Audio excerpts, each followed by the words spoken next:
This is day number 2 of working on Limerence. It has been a week and 2 days since the last time we spoke. Ever since filming the first kind of lot of brainstorming of Limerence, my main concern has become that I'm going to become so absorbed with making this docu-series that I'm not actually going to write the book, but instead I'm going to take you on a very long journey of how I could, in theory, put a book together and spend all of my time filming and putting things together and editing and releasing and not actually doing the actual writing work.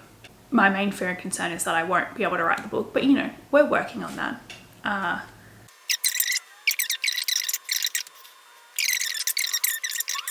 Absorb the world absorbs me, we become one, I write a book.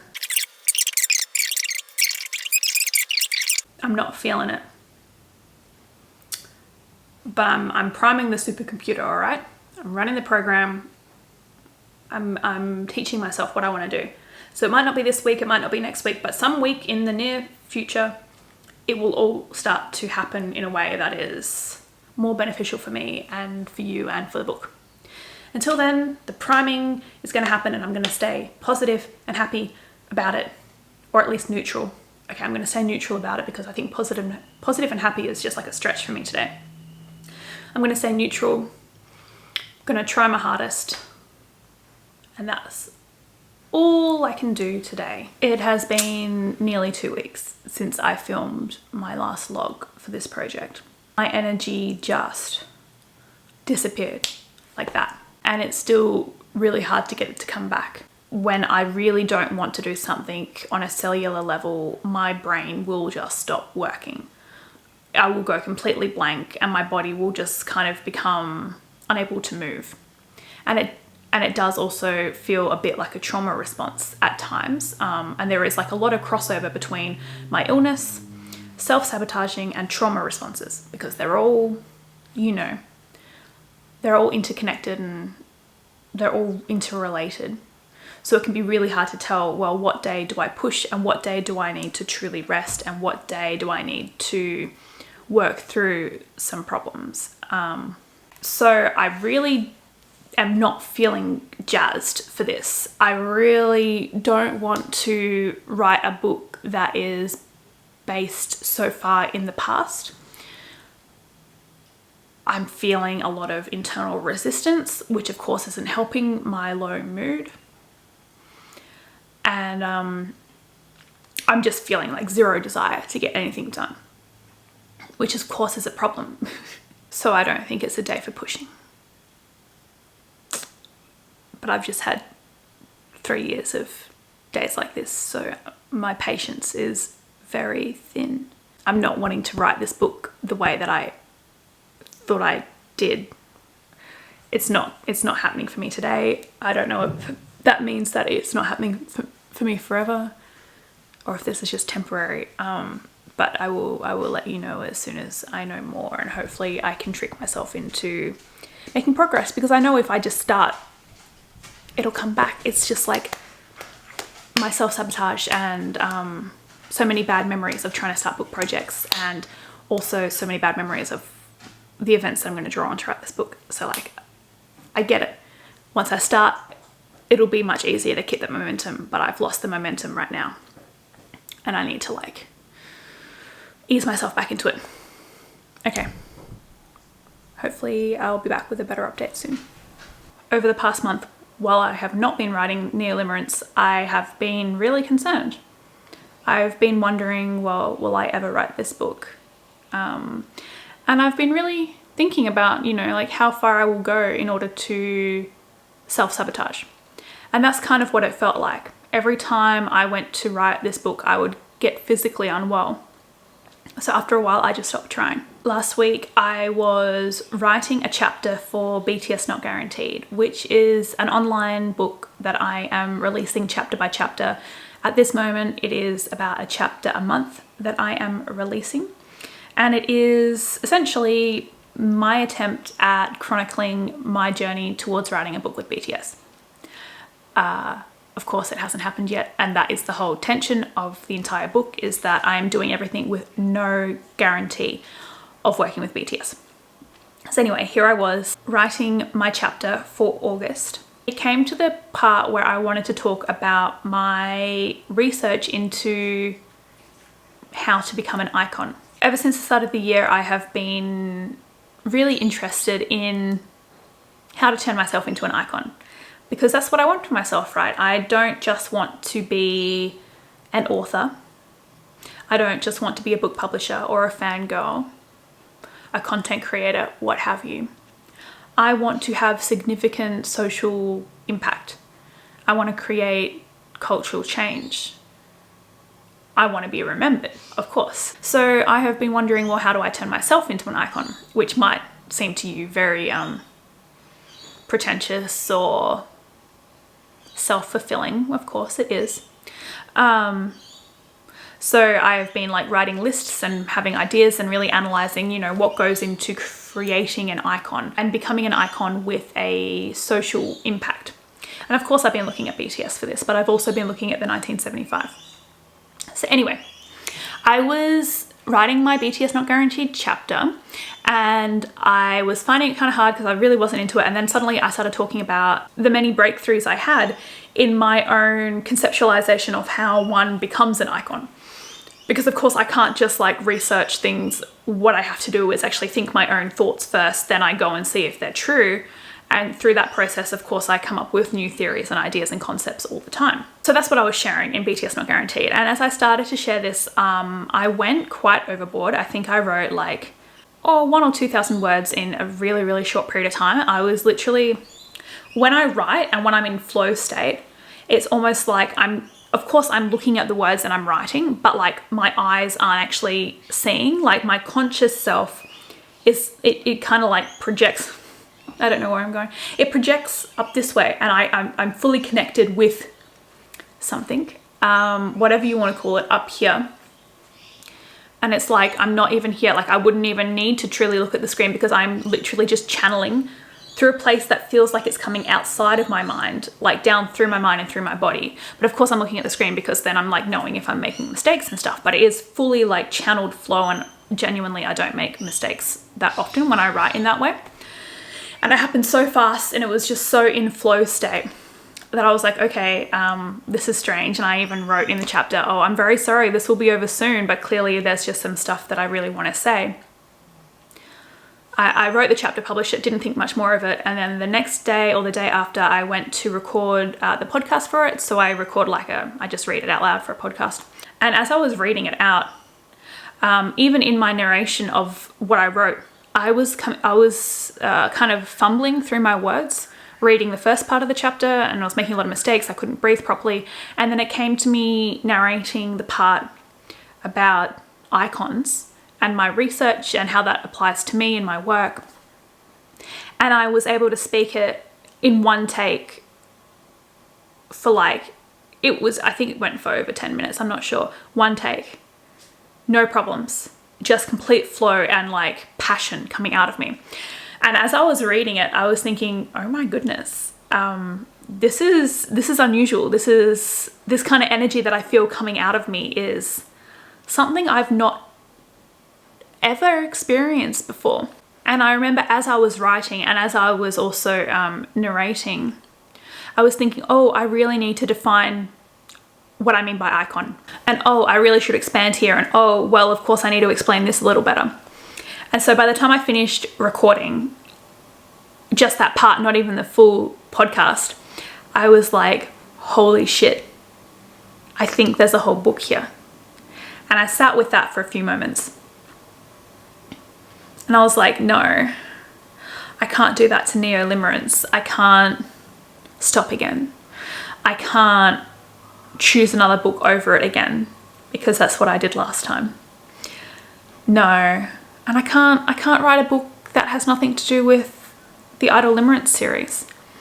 I can't, no, it wouldn't be right. But I've also got a whole book here and I think I could really write it quickly and with great enthusiasm, and I think it's contributing to new knowledge and new ideas, which is really exciting. And I think this is where my passions are. I think the week before I had a dream. It was kind of like a lucid, like half daydream, like where I was contributing to it but also I was asleep and like things were happening outside of my control as well. But it involved me having a sit-down interview with Matty Healy from the 1975, where I was already sharing with him a paper I had written about his iconicism, which is a word that I was using to refer to the process of becoming an icon. And I was showing him all the different components and really explaining to him my deep level analysis of him and the 1975 and all of their work and the artistry and the intersection of artist and commodity and human and icon, etc. And then I was asking him questions for an interview. I think I was writing an article for the New York Times, as you do. So that dream, plus what I wrote in the BTS Not Guaranteed chapter and then read out loud in the podcast, was enough to make me go, okay, this is clearly where my energy is. And although I feel incredibly guilty and strange to be kind of sidelining neo-limerence again, in that moment, I just let myself dream. I thought, would I really like to write this book? Do I have the energy, the passion, the focus? Do I have the resources? Do I know everything I want to say? And I became elated. I was so ecstatic. It was like bursting out of me. Yes, I love you, but I'm busy. Yes, you're gonna go to bed? Gonna go to bed? I know you can't hear me, but can you go to bed?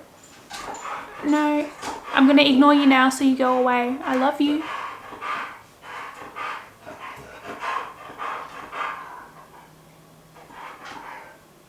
This is why I can't get any work done. Long story short, neo-limerence is dead. And I now have an outline for an 11-chapter book called Iconicism. And it's coming out of me whether I'm ready or not, whether I like it or not, no matter how weird and strange and guilty I feel about not writing neo-limerence first. Iconicism wants to come out.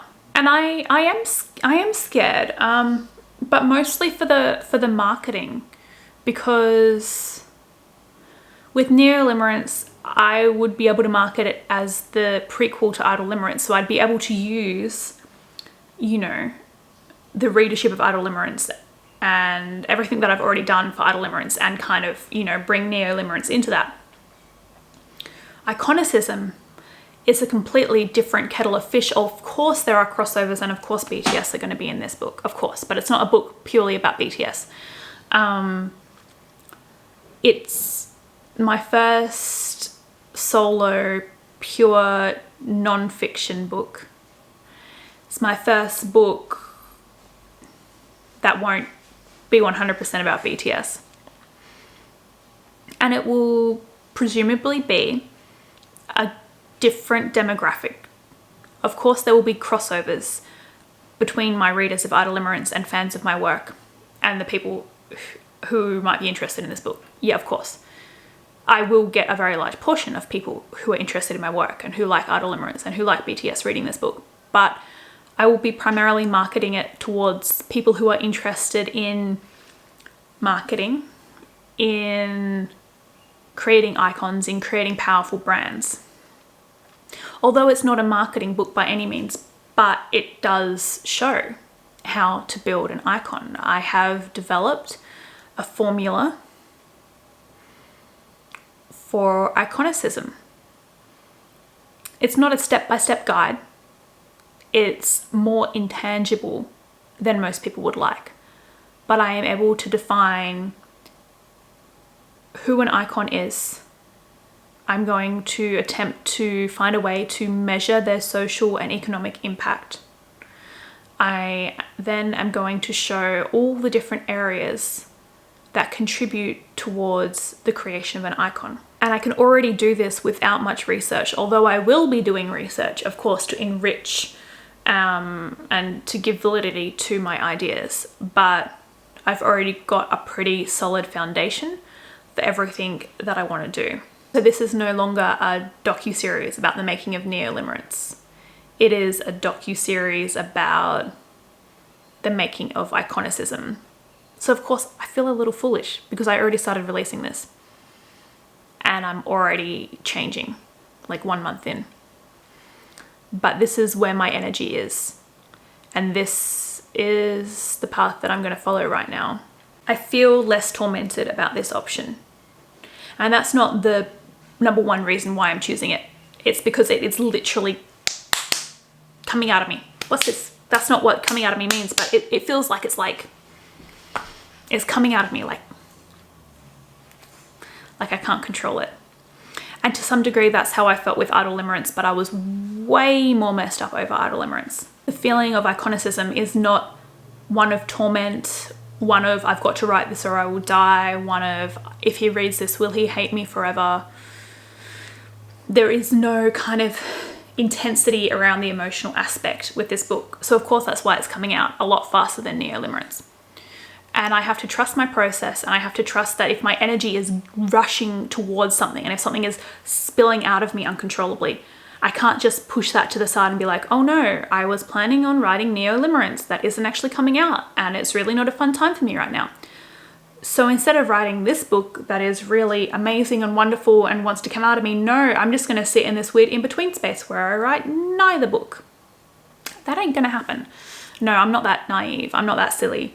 I have to write another book. We've established this.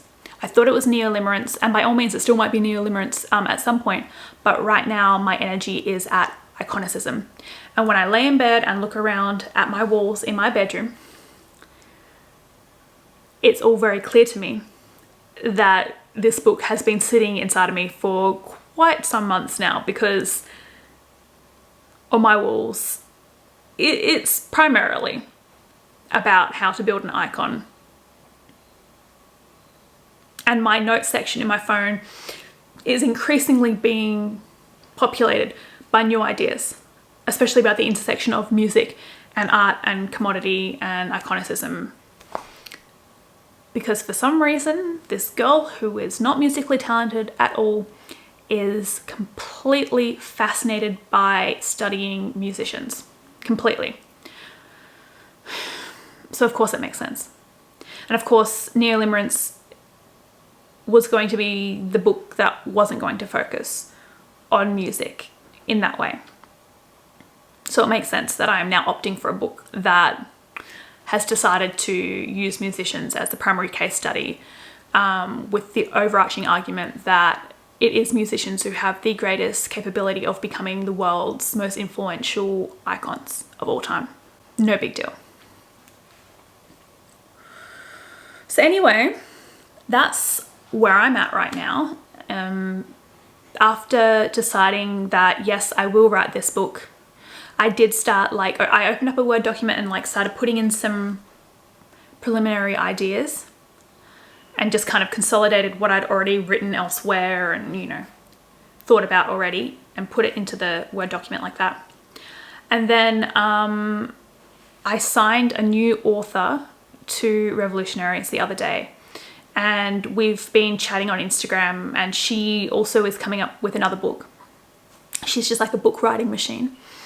And so then I said to her, oh, well, I'm also coming out with a book and I'm just about to write the outline, and she was just about to write the outline for her book. So we're like, okay, let's race from as you do. And so because of that conversation, I was like, all right, I'm just going to quickly sit down and see if I can write an outline, because I struggled for so long to produce an outline for Limerence. It just wasn't coming, couldn't make it come out. It just wasn't happening. It's a much slower process with that book. So I sat down, and the outline that I created, it just kind of materialized. Of course, I do recall the moment in time where I was sitting there thinking oh yes, I'm going to put this here and put this here.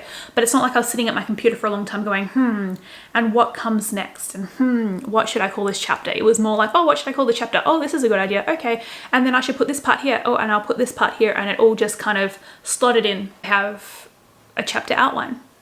I have a really clear direction of how to write this. And in fact, I can sit down at any point in time and start writing without doing any other preparation work, which is my favorite approach to writing. Once I get started writing, I might get a few sentences in or a few paragraphs in and start to have new ideas, and I'll write them down as I go.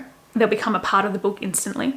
And as I write them, I'll go, okay, I need to look this term up, or I need to find a source, or I need to know what people's opinions are on this, or I need to watch this video. And I'll go do that while I'm writing. And then I'll enrich what I've already written with that resource, be it in the form of a citation, of course, but then adding in the perspective of whatever I have just consumed.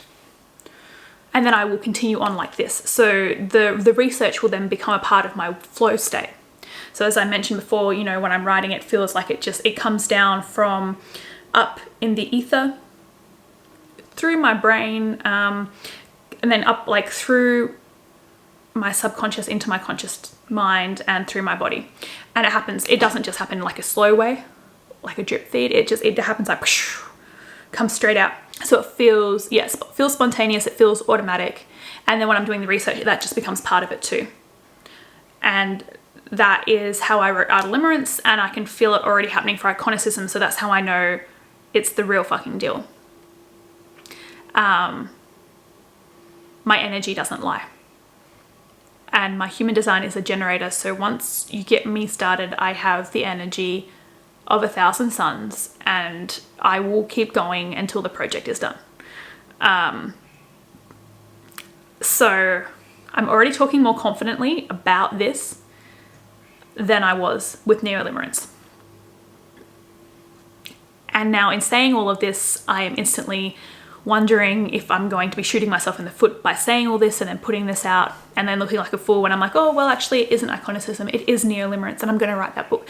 But to be honest, this is the creative process. Welcome. Of course, this is a new part of my creative process. I have never really done it quite like this before, where I've, you know, of course I've tried Limerence before and then gone to Return to Bangtan, but then I also couldn't write that book.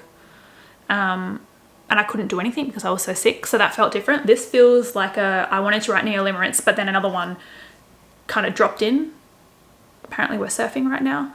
Was on that wave with Limerence. Iconicism dropped in, and I am now on that surfboard. Yeah, I've never surfed before, so I don't think that's how it works, but whatever. I'm rolling with it. So this is my process. Apparently it's a new thing that I do, where I start on one book, but I'm going with another one. But what I know from my only 3 or 4 years of being a writer now is that I've got to go with where my energy is. And I'm not going to say no to it. I'm not going to stop it. I'm not going to question it. I'm just going to roll with it and see if it takes me to where I want to go, which is writing an amazing book that people love to read, that fulfills me, makes me happy, gets me into rooms that I would like to be in, into conversations I would like to be in, and helps to contribute towards my own iconicism. Yes. So that is my current plan. And although I think I can finish writing it this year, so it's August, it's the first week of August, or the end of the first week of August, I think I can finish it before the end of this year. I am going to release it in January or February next year and do a longer lead-in promotional period, which also intimidates the fuck out of me. I was in a meeting with my friend BZ the other day, and I told her about the book. We were talking about all of our different projects, and she is an amazing business coach now, but she also has worked for a very long time as a music executive, so she knows all about marketing cycles and what you have to do in order to be seen, especially as a creative. And so she gave me a lot of great advice and a lot of cool ideas, and all of them scared the shit out of me because I've never been able to successfully market a book before, or so I feel, because of time, energy, resources. Of course, I was very sick. I have no money, no team. My capacity was incredibly diminished. And these aren't necessarily excuses. They're just my way of understanding my situation at the time. And of course, there are excuses. I was freaking sick. Like, I wasn't going to be able to do much. So this time, I'm having to think about marketing before I've even started writing the book, as is appropriate. And of course brings in a different kind of tension, which is my tension of being a book publishing CEO and a creative. and the person who is writing the books that sell the most at the company and has the most pressure on them to perform as a writer and as a CEO and to make decisions from both perspectives. It's not easy, but I have been building a team, and I have been getting stronger, and I have been giving my best and increasing my capacity for more. So I have to be able to approach this book from the perspective of the scholar and the writer, the creative, and the publishing CEO and the marketer from day one. And day one was a few weeks ago. Day one was when I started filming this documentary for Limerence, or before that, when I realized that I had to start working on promotion before anyone knew or cared about what it is that I'm doing. And I can do all of this. I can do this documentary. I can do a brilliant social media marketing campaign. Still unsure how I will pull that off.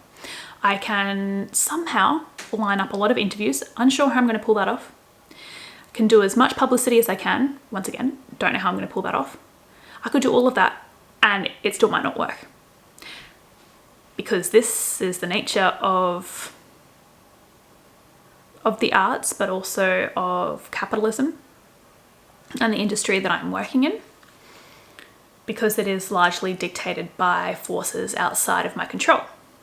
However, I am determined to give this a red hot fucking go and do my absolute fucking best and then move the fuck on, and write another book and publish more books through my company. And that will be the main difference between what I did with my first book and what I'm doing now. Anyway, so it kind of feels like this is the first episode all over again, but it's not. It's the second episode. Welcome. I know this isn't what you signed up for, or maybe it was, but I doubt it. But I hope you enjoy this ride. It is unfolding at the same pace that I am filming, and I will keep you updated. Book 2. Take 2. BTS reference. Let's make a book and see what happens.